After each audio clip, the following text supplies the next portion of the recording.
UP विधानसभा की तस्वीर अभी तक क्या दिखाई दे रही है, किसकी कितनी सीटें नजर आ रही हैं। अगर हम यूपी विधानसभा में जाते हैं तो वहां देखते हैं कि 266 सीटों पर इस वक्त बीजेपी आगे है, 132 सीटों पर समाजवादी पार्टी गठबंधन आगे है, बीएसपी एक सीट पर आगे है, कांग्रेस के पास अभी 2 सीटें जाती हुई नजर आ रही हैं और बाकी अन्य पर 2 दिखाई दे रही हैं। तो कुल मिलाकर के अभी उत्तर प्रदेश विधानसभा की ये तस्वीर नजर आ रही है। हर्षवर्धन त्रिपाठी, आपको लग रहा है कि कुछ अभी और आगे पीछे होगा या 260 या 255 के बीच में जाकर के ये आंकड़ा रुक जाएगा? नहीं, मुझे लगता है देखिए, जो मतगणना के राउंड होते हैं तो उसमें 17, 18, 22 इतने राउंड के बाद और ज़्यादातर सीटों पर अगर हम देखें तो कुछ में ठीक है कि कुछ में कम अंतर है, लेकिन अगर कम अंतर एक तरफ है तो दूसरी तरफ भी होगा। तो मुझे लगता है कि ये लगभग संतुलित आंकड़ा है।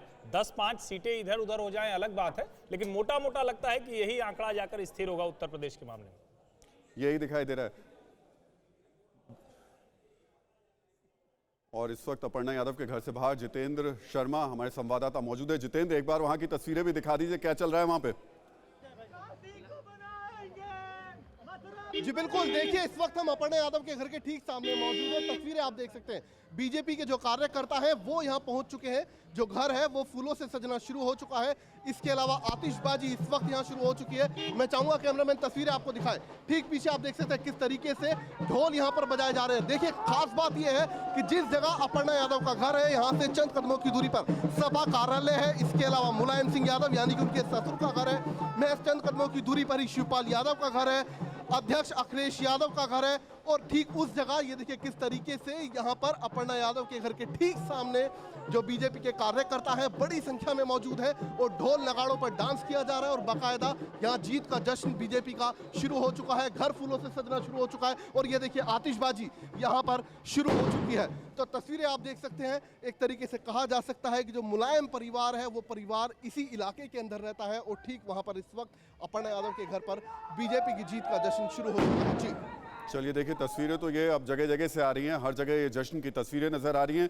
यूपी से लेके उत्तराखंड से लेके पंजाब तक हर जगह जीत के जश्न की तस्वीरें हैं। पार्टियां बदल रही हैं। पंजाब में आम आदमी पार्टी के कार्यकर्ता जश्न मना रहे हैं तो उत्तराखंड और यूपी में बीजेपी के कार्यकर्ता। लेकिन शंभू सर, जिस तरीके से शुरुआत में जो गठबंधन के सहयोगी थे बीजेपी के वो तोड़े समाजवादी पार्टी ने और बीजेपी ने समाजवादी पार्टी के घर के लोगों को तोड़ा, जो भूमिका अपर्णा यादव ने निभाई, आपको लग रहा है वो भी कुछ थोड़ा बहुत मदद करके गई है और कुछ उसका श्रेय और कुछ उसके बदले में मिल पाएगा अपर्णा यादव को? अपर्णा यादव से मुझे लगता है सिर्फ इतना ही हुआ कि थोड़ा सा बीजेपी को लगा कि उनके घर में हमने तोड़फोड़ कर दी है, बाकी कोई उसका बहुत ज़्यादा लाभ दिखाई नहीं पड़ रहा।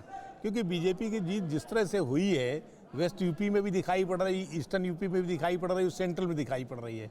इससे लग रहा है कि अपर्णा का असर नहीं है, कहीं ना कहीं बीजेपी का जो बताया जा रहा था कि लाभार्थियों को जो लाभ मिला उसमें दलित भी थे, उसमें ओबीसी भी थे, हाशिए पर पड़ी हुई जातियाँ थीं, इन सब ने कुल मिला के बीजेपी को ही वोट दिया है और इसी का नतीजा है कि बीजेपी को ये जीत मिली है।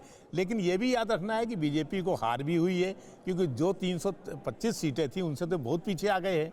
तो ये बैलेंस हो गया, लाभार्थियों ने उसको कहीं ना कहीं बैलेंस किया है। बाकी कोई अपर्णा यादव का असर पड़ रहा हो ऐसा मुझे नहीं दिखाई। नहीं, मैं एक पॉलिटिकल मैसेज के तौर पर सिर्फ आपसे बात करना चाह रहा था। मैं इसको ये अगर किसी जाति को या किसी समेट कर लाएं तो वो तो नहीं कहा जा सकता। लेकिन हर्षवर्धन जी, जो बात उठाई शंभू सर ने कि सीटों का नुकसान हुआ बीजेपी को, वो कैसे हो रहा है? क्या उसमें जातीय समीकरण काम कर गया? क्या उसमें एंटी इनकम्बेंसी काम कर गई? आखिर किस वजह से सीटें कम होती दिख रही हैं? नहीं, देखिए उसकी कई वजहें हैं। एक तो ये है कि भारतीय जनता पार्टी को अपने टिकट डिस्ट्रीब्यूशन पर बहुत ठीक से काम करना होगा।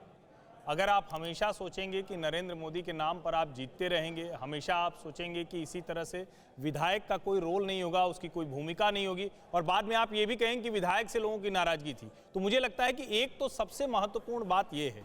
दूसरी जो महत्वपूर्ण बात है कि ये सच है कि 4 साल तक योगी आदित्यनाथ 4 साल के बाद भले उस तरह से एक्टिव होते दिखे, लेकिन 4 साल तक यही खबर चलती रही कि जो विधायक हैं वो आखिर में ऊपर सरकार से काम ही नहीं करा पाते हैं, मंत्री ऊपर सरकार से काम ही नहीं करा पाते हैं। ये भी एक बड़ी वजह है। अगर हम कहें कि जो जिन सीटों पर, कई सीटों पर आप कह सकते हैं कि कुछ की निजी गड़बड़ियां रही होंगी, लेकिन ओवरऑल ये 2 वजह रही जिसको मैं देखता हूं कि सीटें घटने के तौर पर। राहुल सर, जब ये इलेक्शन शुरू हो रहा था उस वक्त हमने बड़ी गहमा गहमी देखी बीजेपी खेमे में, लखनऊ में मीटिंग्स होती थी, लखनऊ से नेता दिल्ली में आते थे, यहां पर मीटिंग्स होती थी।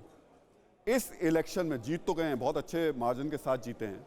लर्निंग पॉइंट्स क्या हैं बीजेपी के लिए 2024 के पॉइंट्स अगर देखें तो? बीजेपी के लिए जी, बीजेपी के लिए मैं एक तो कहूँगा, हर्षवर्धन से मैं सहमत हूँ कि टिकट बंटवारे वो बेहतर करें, इसकी अपेक्षा मैं करता हूँ। यानी ज़मीन पर अब वो अभी अपनी जीत का श्रेय मना लें, अभी खूब ढोल नगाड़े बजेंगे, लेकिन उनको ये देखना होगा कि उनकी कितनी सीटें कम हुई हैं और सपा की कितनी सीटें बढ़ी हैं।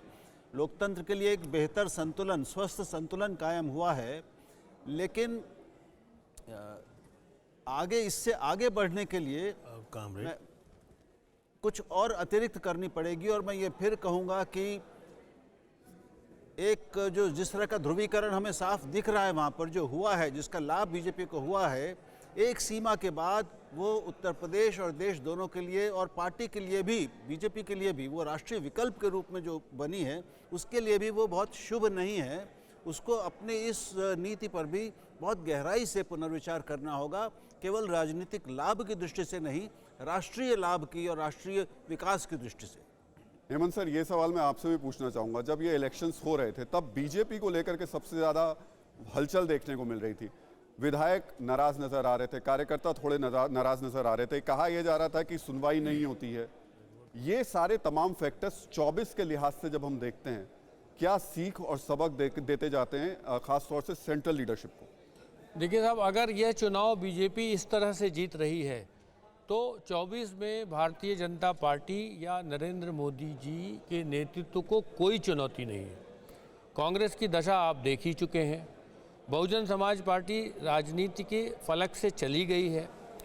दूसरी बात जो सबसे इम्पॉर्टेंट बात है कि उत्तर प्रदेश का बिगड़ा हुआ चुनाव मोदी जी ने, और सिर्फ मोदी जी के असर से, मैं हर्षवर्धन की बात से सहमत हूँ कि आखिर कब तक आप मोदी जी के नाम पर चुनाव लड़ेंगे और कब तक वो आपको चुनाव लड़ाते रहेंगे गली गली रोड शो करके।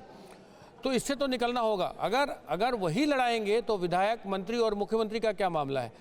मुझे लगता है कि ये जो नतीजे हैं वो मोदी जी की सक्रियता, मोदी जी का जो भरोसा और मोदी जी की वो योजनाएं जो गरीबों को लाभ दी, जिनकी वजह से एक लाभार्थी वर्ग पैदा हुआ है, उस वजह से मेरा मानना है कि 2024 में कोई चुनौती नहीं होगी अगर आज की स्थिति देखें, उससे लगता है। सर, एक छोटा सा सवाल, बस आपसे छोटा सा जवाब चाहिए।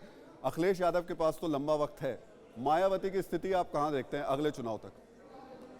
मायावती का जो कोर वोट बैंक है वो जा चुका है, उसमें बड़ा भारी डेंट हुआ है, वो भारतीय जनता पार्टी की तरफ जा चुका है। अखिलेश यादव ही उत्तर प्रदेश में विपक्ष का स्पेस है। जब भी एंटी इनकम्बेंसी होगी इस सरकार से लोगों का गुस्सा होगा तो अखिलेश यादव ही जाएंगे, क्योंकि अखिलेश यादव ने प्रूव किया है 100 सीटें लगभग बढ़ा रहे हैं, वो 80 सीटें बढ़ा रहे हैं और लगभग 10% वोट बढ़ाया है उन्होंने अपना। बहुत बहुत धन्यवाद सर। छोटा सा एक ब्रेक ले रहे हैं, जल्द वापस आ रहे हैं। परवाह देश की, सोमवार से शुक्रवार रात 10 बजे TV9 भारतवर्ष पर।